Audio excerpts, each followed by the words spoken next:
Everyone, welcome back to my channel SkillX. In this particular video, we'll be talking about two things. First, the implication of Hawthorne studies and second is the criticism of Hawthorne study. एक बात यहाँ पर management में बहुत important है वो ये समझनी कि मैनेजमेंट की कोई भी थ्योरी क्रिटिसिज्म से परे नहीं हो सकती। यहाँ पे क्रिटिसिज्म होगा ही होगा। उसका रीजन क्या है? This is not science, this is not Na+C=NaCl। आप जब भी NaCl को मिलाएंगे तो वो हमेशा ही कंट्रोल कंडीशन में NaCl ही देगा, लेकिन मैनेजमेंट के साथ ऐसा नहीं होता। मैनेजमेंट की मैं एक सिंपल से एग्जाम्पल देके आपको समझा देता हूँ। फॉर एग्जाम्पल, मेरी एक छोटी सी कंपनी है, वहां पर 10 लोग अगर काम करते हैं। मैंने ये एक थ्योरी बनाई कि अगर मैं उनको बोनस देता हूँ या उनकी सैलरी बढ़ाता हूँ तो उनका मोटिवेशन लेवल बढ़ेगा और वो कंपनी के लिए अच्छा काम करेंगे। बट यही पर्टिकुलर थ्योरी किसी और कंपनी में हो सकता है बिल्कुल भी काम ना करेगी। इसी कारण से हॉथरन स्टडीज में भी बहुत सारे क्रिटिसिज्म निकल कर आए। तो let us begin and understand the various conclusion. Implication का मतलब यहाँ पर सिर्फ कंक्लूजन से है और सेकंड क्रिटिसिज्म से है। तो चलिए शुरू करते हैं। Okay, so let us begin with implication of Hawthorne studies by one. काफी सारी इंप्लीकेशंस थी, काफी सारे कंक्लूजन्स थे हॉथरन स्टडीज के, क्योंकि 4-5 एक्सपेरिमेंट्स थे और 4-5 साल तक एल्टन मायो और उसकी टीम ये करती रही। तो let us look at one by one. The first was that social and psychological factors are more important as compare to any other physical working conditions.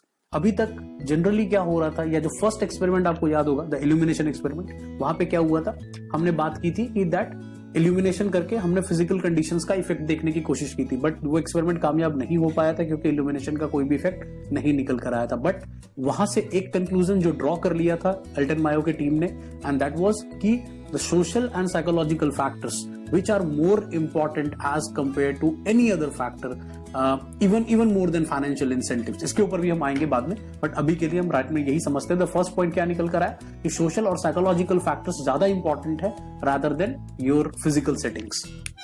Then second was informal relations. Informal relation मतलब जैसे कि लोग जहां पर formal connections नहीं है, कोई boss और एम्प्लॉय का रिलेशनशिप नहीं है, कोई इस तरह का नहीं, यारी दोस्ती है आपस में, तो informal relations are more influential as compare to formal relationships. ये तो आज के डेट में हर जगह पर हमें मतलब ये इस पर्टिकुलर कंक्लूजन पर तो हम आज भी काम कर सकते हैं दैट हम जैसे अगर हमारे कोई बहुत क्लोज फ्रेंड हमें कोई बात बताते हैं या कोई रिकमेंडेशन देते हैं तो we follow that particular thing rather than कि हम किसी एडवर्टीजमेंट से उस चीज को देखें या किसी और जगह से देखें। तो मतलब मेरा कहने का मतलब यहाँ पर इस पॉइंट का ये था कि जो इनफॉर्मल कम्युनिकेशन थी या इनफॉर्मल रिलेशनशिप्स थे किसी भी ऑर्गेनाइजेशन में, वो ज्यादा बेहतर थे एज कंपेयर टू, और वो ज्यादा स्ट्रांग थे और इसी वजह से उनका ज्यादा इन्फ्लुएंस था एज कंपेयर टू जो फॉर्मल रिलेशनशिप्स थे ऑर्गेनाइजेशन में। तीसरी चीज, एम्प्लॉय तब अच्छा काम करेगा जब आप if they are allowed to participate in the decision making.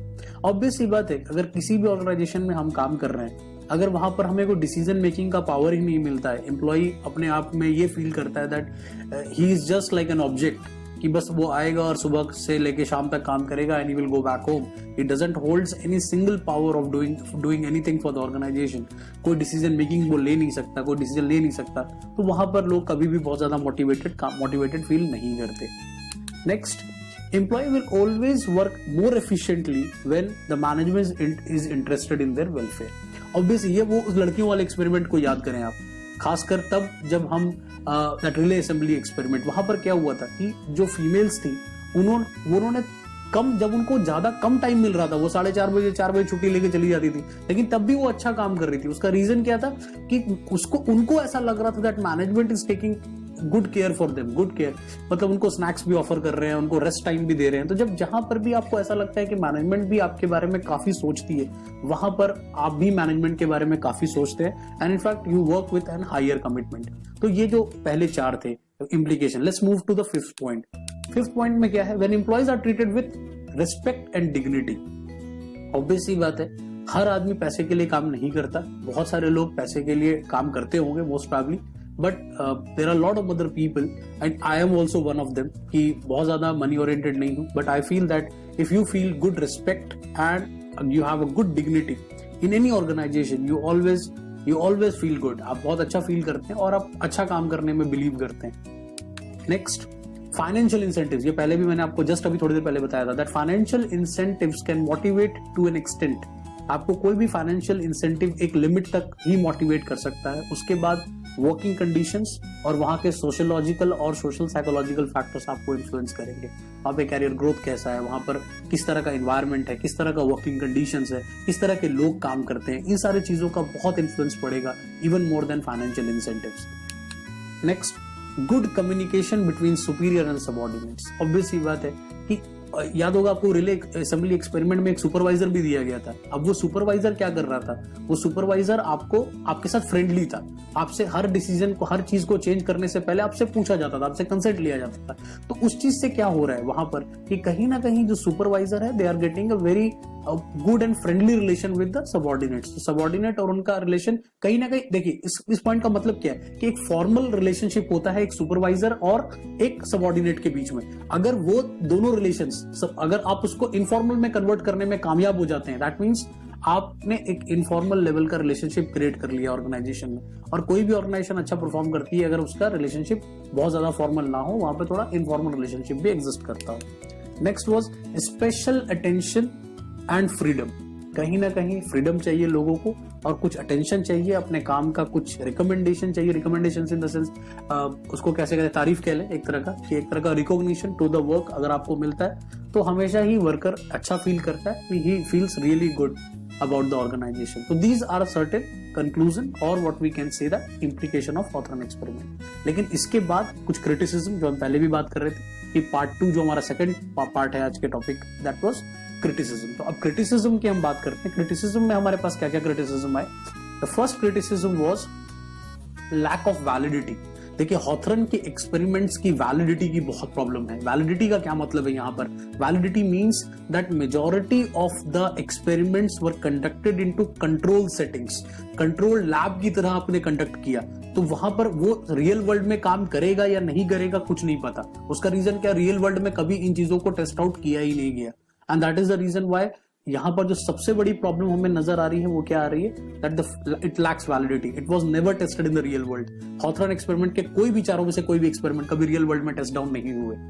Second important was experiments जो जिन पर एक्सपेरिमेंट हो रहा था, मोस्ट प्रोबेबली जितने भी वर्कर्स थे उनको ऑलरेडी पता था कि एक्सपेरिमेंट उनके ऊपर किया जा रहा था, इसी कारण से उनके रिजल्ट्स बायस्ड होंगे। ऑब्वियस सी बात है, ये ऐसी बात है कि टीचर का फीडबैक लिया जा रहा है और टीचर सामने ही खड़ा है, तो रिजल्ट तो बायस्ड आने ही आने हैं। उस सिचुएशन में स्टूडेंट तो वही लिखेगा जो टीचर चाहता है। सिमिलरली वर्कर्स ने वही लिखा या वही किया या वही इसी तरह से काम किया जिस हिसाब से मैनेजमेंट एक्सपेक्ट कर रही थी। लेकिन एक चीज मैं आपको और यहाँ पर बताऊंगा, वो इंपॉर्टेंट पॉइंट क्या था, दैट ऑल द 4 एक्सपेरिमेंट्स जो इंटेंशन थी उस एक्सपेरिमेंट की वो नहीं पूरी हो पाई। उससे अपने आप आइडिया लगा सकते हैं कि कहीं ना कहीं आइडिया लोगों को लग चुका था कि we are into an experimental process, लोगों को पता चल गया था। Okay, more focus on human aspects, ज्यादा से ज्यादा एस्पेक्ट जो है वो ह्यूमन एस्पेक्ट्स पे फोकस कर दिया, जबकि आपको भी पता है कि उस पर्टिकुलर टाइम पे प्रोडक्शन वाज मोर इम्पोर्टेंट, और प्रोडक्शन जो है वो टेक्नोलॉजी से चलती है, ह्यूमन बिहेवियर से नहीं।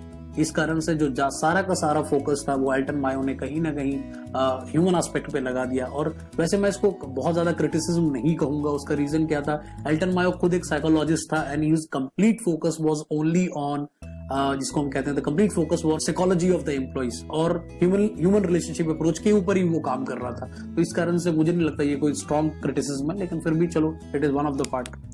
मोर emphasis on group decision making, जितने भी इंसेंटिव्स बनाए गए, ग्रुप इंसेंटिव्स बनाए गए, ग्रुप प्लान्स बनाए गए, ग्रुप्स में स्टडी हुआ, ग्रुप में एक्सपेरिमेंट हुआ, एक्सपेरिमेंटल और कंट्रोल ग्रुप्स बनाए गए थे। मतलब ज्यादातर जो एक्सपेरिमेंट्स किए गए वो ग्रुप वाइज किए गए, ना कि इंडिविजुअल वाइज। और ज्यादातर जो डिसीजन मेकिंग होते हैं किसी भी ऑर्गेनाइजेशन में वो मोस्टली वर्कर्स इंडिविजुअल लेवल पे लेते हैं, ग्रुप लेवल पर नहीं लेते। तो एक जो इंपॉर्टेंट पॉइंट था यहाँ पर कि more emphasis on group decision making rather than on the individual decision making. Next was जो फ्रीडम ऑफ द वर्कर था उसके ऊपर बहुत ज्यादा फोकस कर दिया गया। ना सुपरवाइजर्स के ऊपर कोई ज्यादा ध्यान दिया गया इस पर्टिकुलर एक्सपेरिमेंट में, और ना ही मैनेजमेंट के ऊपर। तो कहीं ना कहीं जो सारी बातें निकल कर आई वो ये निकल कर आई that majority of the experiments performed by Hawthorne experiment was not free from criticism, and this particular video we have already covered the implication as well as the criticism of Hawthorne experiment. I hope you liked the video. If you really like my channel, do subscribe my channel and also hit that bell icon so that you can get notification from my channel. Share the videos because we are on a mission called Mission Teach to Millions. Thank you so much. We'll meet in the next video.